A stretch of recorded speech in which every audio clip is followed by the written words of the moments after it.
Hello! So now I'm going to do a kneeling warm-up. Now this warm-up does have a bit of a down dog in it. You don't have to do it because obviously your arms might not be ready for this. So you must decide what is ready. I'll decide as I'm starting to do it whether I'm going to stick the down dog in it or not. This is kind of like a preparation for when we can't start doing sun salutations. So this is starting to get the body, so you're not coming quite into standing, but you're beginning to come up with one of the foot's going to go on the floor. So if you're not ready for this, I would stay with the supine or the seated warm-up. So just decide what is right for you. So you're going to come up on to your hands and knees to begin with. Knees are directly underneath the hips. Hands are directly underneath the shoulders. And we're going to begin with cat-cow. So you're going to drop the waist down. So you're starting to arch into the back, roll the shoulders away from the ears and breathe in as you look forwards. As you exhale, chin's going to come into the chest, navel's going to pull into the spine, and you're going to gently arch into the back. So do that 5 or 6 times. So breathe in to your cow and exhale in to your cat. Knees, remember, directly underneath the hips. So you're breathing in to your cow. Don't ask me why it's called a cow. And exhaling into your cat. Breathing in. Exhale as you breathe out.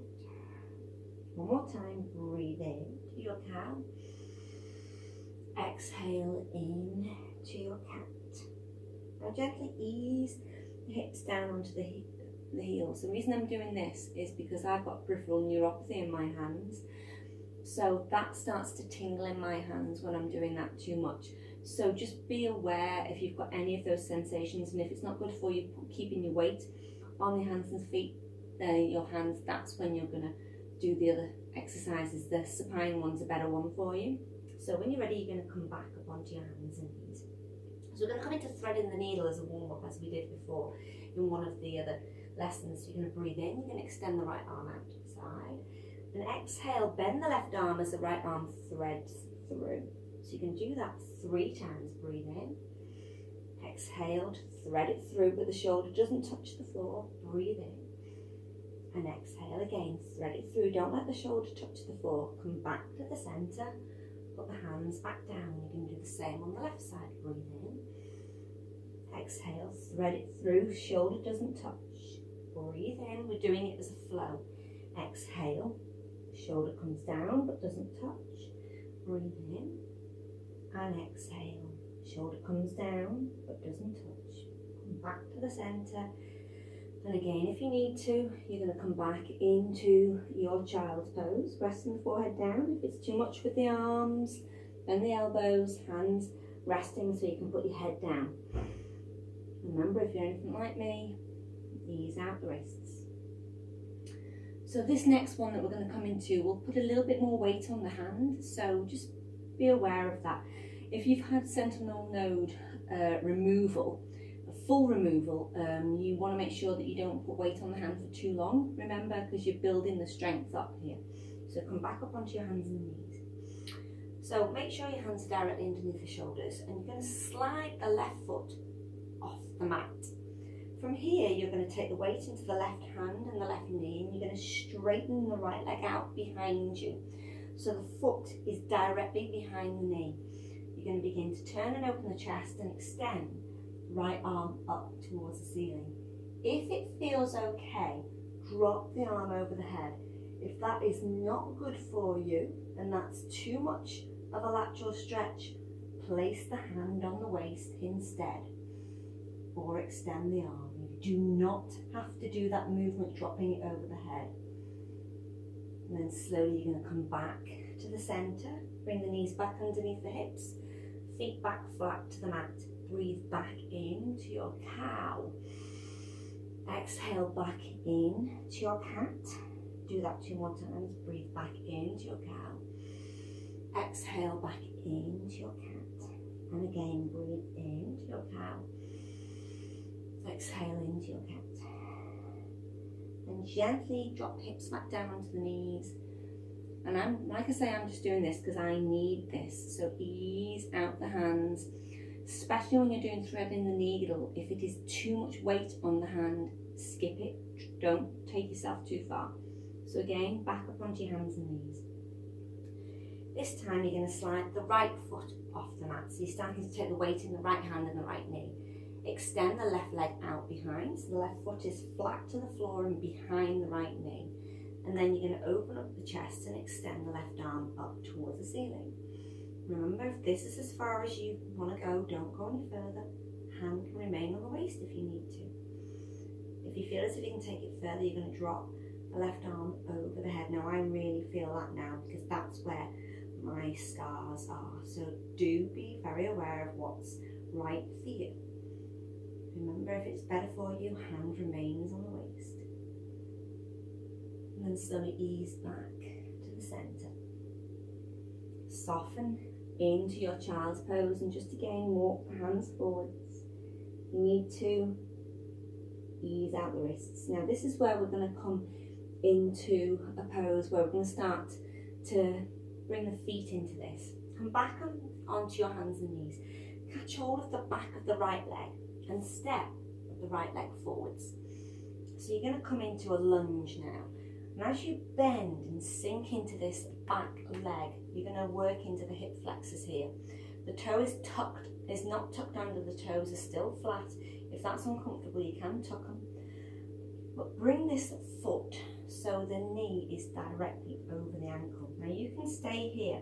If you don't want to go any further, if you're feeling this in the top of that thigh, you might not want to go any further. If you can take it further, bring the hand onto the knee, interlace fingers onto the knee, and gently sink that back hip down in towards the floor. You don't have to take that any further. This is just starting to prepare ourselves when we start coming into sun salutations. Slowly ease the fingertips back down, slide the foot back and hips back down onto the heels. So we're going to do exactly the same thing with the other side. Come back up onto your hands and knees. Catch hold of the back of the left leg. Slide the left foot forwards. And again, you're going to walk that foot until the heel is underneath the ankle. Check that is comfortable for you. I've got quite a good range here. If you aren't quite as far forward, you might be here. You might need a block or a couple of books either side of the body. You can put blocks here if you need to be a bit higher with the hands. If your hands won't reach, that is fine. Again, maybe you want to stay here. Maybe you're okay to interlace the fingers and gently sink into this. If you've never done this kind of movement before, you are going to know about this on that back leg. So please be aware. Any problems in your knees, you may find that you need to fold the mat under and double it under the knee, or even fold up a towel and put it underneath the knee. Check that feels okay. Again, gently soften that back down. Release that leg and ease hips back down onto the heels. Come back up onto your hands and knees. This is where we're going to start to come into a down dog. If you're not ready with this, please do not do this. You can do the option by bringing the elbows down to the floor, tuck the toes under, and just a little bit of a lift. Keep the tailbone lifted, but keep the knees bent. So we're in a bit of a baby dolphin here. If you're okay to have a go at this on the hands, only if you know that the scar tissue is ready. It took me months to do this. To start off with, hands are shoulders width apart. I'm going to start to lift and bend into the knees. Now start to sink the chest down. You'll see how much of a deep stretch that this gives you. You can see how I'm really opening into my chest now. And we're not going to come into a full down dog. We're just doing a baby dog at the moment. Just getting the chest used to that. Slowly soften the knees back down. Give your arms a rest. Circle in to the wrists. So you can do that 2 or 3 times if you want. Just see how it feels. So extend the arms forwards again. Tuck the toes under and gently lift the knees, sending the hips and the tailbone high. Shoulders roll away from the ears. I can really feel that tight on my left side now, but it's just about okay for me. Again, so you're pressing the heels down, but knees are remaining bent.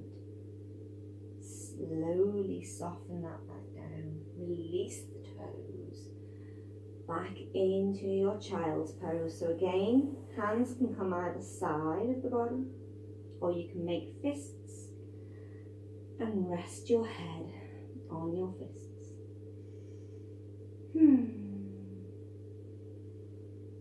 And then you would come into some yoga poses if you were doing that. So that is starting to get us ready to the point where we are going to start to come up on to, from there, eventually from a down dog, you'd get hold of the back of the leg and step the foot forwards, and then from there eventually you would be able to step the foot from a full down dog to the front of the mat, which will come in time. It took me months to get there, so you're going to do this in your own time. So that was a kneeling warm up. Namaste. Bye bye.